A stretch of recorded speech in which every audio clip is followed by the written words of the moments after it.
দক্ষিণ দিনাজপুর জেলা প্রাথমিক নিম্ন বুনিয়াদী বিদ্যালয়, মাদ্রাসা ও শিশু শিক্ষা কেন্দ্র সমূহে প্রায় 1187টি স্কুলের 39তম বার্ষিক ক্রীড়া প্রতিযোগিতার শুভ উদ্বোধন হলো বুধবার দুপুরে গঙ্গারামপুর স্টেডিয়ামে। উপস্থিত ছিলেন দক্ষিণ দিনাজপুর জেলার গঙ্গারামপুর পৌরসভার চেয়ারম্যান প্রশান্ত মিত্র, ডিপিএসসি চেয়ারম্যান সন্তোষ হাসদা, জেলা ক্রীড়া কমিটির কোঅর্ডিনেটর তমাল দাস, বালুরঘাট মহকুমা ক্রীড়া কমিটির কোঅর্ডিনেটর গৌতম সরকার, সার্কেল ক্রীড়া কমিটির কোঅর্ডিনেটর সন্দীপ মণ্ডল সহ গঙ্গারামপুর ব্লক তৃণমূল কংগ্রেসের সভাপতি শঙ্কর সরকার, বিশিষ্ট সমাজসেবী মফিজউদ্দিন মিয়া সহ অন্যান্য বিশিষ্ট ব্যক্তিবর্গরা। গঙ্গারামপুর স্টেডিয়ামের ক্রীড়া প্রতিযোগিতার ময়দানে প্রত্যেকের উপস্থিতি ছিল লক্ষণীয়।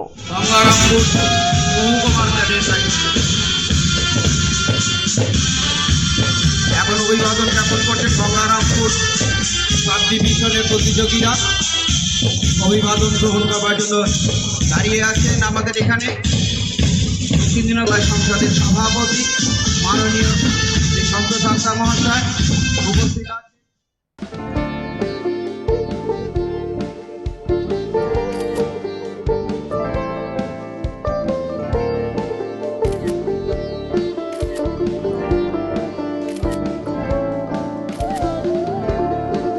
Yeah, ma'am.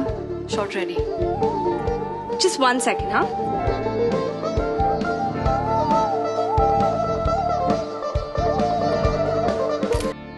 Simco Gold and Diamond, RRN Road, Old Post Office Para South, Coach Bihar.